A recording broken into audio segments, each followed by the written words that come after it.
Latest addition to the Guru Wilkie float range is the Carbon Cooker.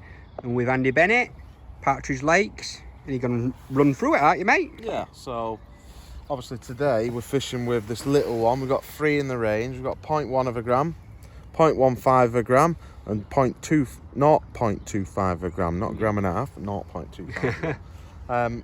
What's important about these is they're designed for F1 fishing, but the bigger one, which takes around about 6 number 10s, you can also use as a sort of carp float as well. So it's good for, say, flick rigging. You know, we obviously have the Wilkie in wire, but it's probably too heavy for your F1 fishing.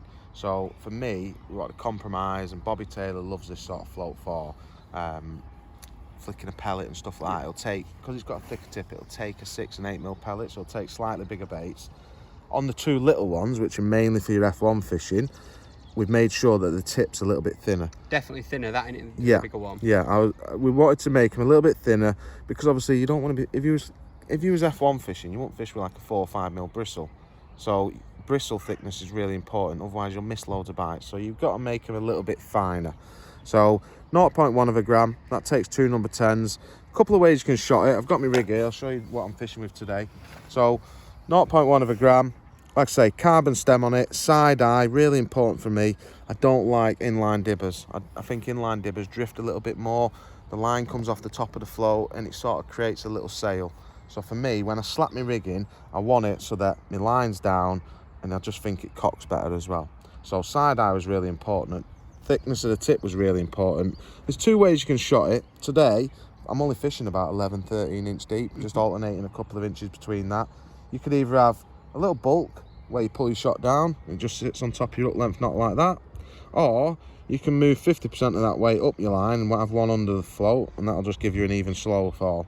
That's probably been the best shotting pattern today, but it was really good. You can move it down.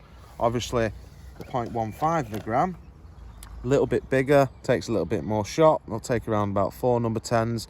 That's more for when you're fishing big open lakes and it's a little bit more windy and you need a bit more stability. So the lighter float, sometimes it doesn't work as well on these big windy, you know, a bit like a sea when you get that swell. Rocks a little bit. Yeah, rocks a little bit the water. So sometimes this lightest float is not quite heavy enough. That's why we've done one in between. Yeah.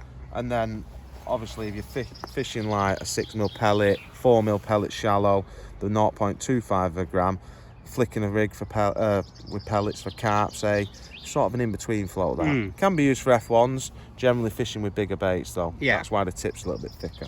So, we've stepped up the carbon stem as well, everyone. You know, each float it goes a little bit longer, doesn't it? Yeah, each float's slightly stepped, and we've done it in 0.6 carbon, so it's nice and robust, so they're really strong. You'll see there, if I push them together. Right to the end. Yeah, they're just a few mil bigger. Up. Yeah. You don't want a big long carbon stem. No. And you don't want it too short because then there's no stability to it. So, you know, we've done all the testing on them now. We're really happy with them. They're ready to go. Been fishing for quite a while. A lot of testing, haven't they? Yeah, because you've got to get them right, and the thickness of the tips. If the tip's too big, they don't sit right, they catch the wind more. If they're too fine, you can't see them. So it's a compromise being able to see them, and obviously being too thick where you're missing a lot of bites and stuff like that. So, you know, made Bobby trim them down a little bit thinner. Really happy with them now. You're going to catch a fish on them? Yeah, so obviously we're using the 0.1 today. More designed for this style of fishing. Maggots, casters, fishing for F1, shallow. Snake lakey style Snake fishing. lakey style, yeah. Like dibbers are more designed for fishing, say, up to about 18 inches. Anything sort of past 18 inches, you want a bristle float then. Yes. So it's more for like your real shallow fishing. Like I say, I'm probably about 12 or 13 inches deep at the moment, but when you slap them in, you'll just see the float just cock ever so slightly slow. If you had a wire stem float... Oh, it took long, didn't it? That fish basically hooked itself because everything was tight going through. If you was to fish a wire float like our wire cookie, your float would semi-cock and your line wouldn't be tight. Makes sense. So that's the reason I wanted a carbon style for this. For F1 fishing, it's definitely better. We'll have another little run through because you caught that one far too quick. Lovely F1s here in Partridge. We're on Covey 2, aren't we, today? Covey 2, peg 34. Love it, beautiful. Great shallow peg. What are you fishing with? Maggots? Maggots, but obviously I could fish with casters. I could do this with 4mm pellets. I've noticed you mess around with the where your float sits a little bit, sort of quite a lot, don't you?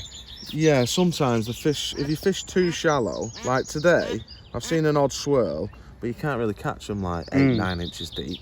You need, you know, the water's still a little bit clearer than you think it is. The fish are probably coming up, but they're spooking. So you see a little swirl, you can't quite catch them. So today, about, let's just measure this up here. I'll tell you exactly what I'm fishing. Because that's 30 centimetres. Yeah, probably like 11 inch. Right, brilliant. Maybe just 12 inch. Right, I need to move out of your way. Yeah, all right. Fully in your way. There we go. Let's watch him catch another one. See if you can get on that float tank. When I slap it in, you see it just cocking slightly. Yeah, I can, yeah. Just keeps you in contact with your bait, so if you get a bite, it just falls that little bit slower. Look at that. If you was fishing with a wire float, you'd miss more bites, you'd tangle more. Like carbon's just miles better for this style of fishing. It's just about adding floats to the range that we're missing. To cover every eventuality, yeah. Yeah. You can't just have one float for one situation. I love it. Good stamp F1's. What sort of line and hooks and situation would you fish this with, Bagger? So today, I've got 017 main line, just so it's durable. And Engage. Then engage. Yeah. And then hook length is 013. So we get in here and move this pole out of the way. 013 again, engage. Take that snot off. 16's SLWG. Yeah. And then a little 3-inch hook length, so I can get my shot close. Right. If the fishing gets really, really good, I know it's good now, but as daft as it sounds, sometimes when I move that shot down, I just seem to miss some more bites. Really? Yeah, so having that shot up there, you can play about with that. 2 maggots, go through the thin end. Yeah, as long as, or you can go top and tail, like one through the thin, one through the fat end. Yeah. Very rare I go both through the fat end though, because they tend to want to fold back over. You want a bit of more hook point showing? Yeah, as much hook point as possible. You're trying to get these fish to hook themselves. Sorry. Right. Got white hydro in, everyone. White hydro elastic. Let's try and get in on that float. There we are. Even though you're fishing 12-13 inch deep, you'll see there 1, 2, 3, probably 4 seconds for the bait to fall in that depth. Yeah. Not just bombing through. If you have too heavy a dibber, sometimes it'll sink too quick. You've got one straight away. I try to go this side then. Look at it. Watch him catch one more. Stop it, I think. Right mixture of size fish we caught today, isn't there? Yeah, there's loads of, put a load of these stock fishing over the winter, and these are coming up shallow now, so basically a bite of chuck. Yeah, the fishing has been ridiculous today. I mean, maggots, if you push your maggot, put a fresh one on. You don't want squashed maggots, it'll take you twice as long to get a bite. Yeah, make sure it's nice and It's an easy way of fishing, but you've got to just get the little things right, like your float, your shotting. Obviously your feeding, firing like 25 maggots in regular. If I miss a bite, I can slap my rig. You can just see it falling slow. It just gives fish time to see the bait a little bit longer. beautiful. I'm just trying to keep my line tight, so if I do get a bite, all I've got to do is lift up like 1 inch like that. Worth noting, everyone, that you're fishing with a short number 3 and a short kit as well. Yeah. So it's everything super stiff. And you think that's important? Mega important. Like you look at, when I slap my rig now, look how quick my tip just responds. It just goes back in position. Yeah.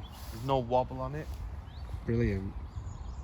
Short 3 for this style of fishing is really important, and a short kit. There you go. What we got here?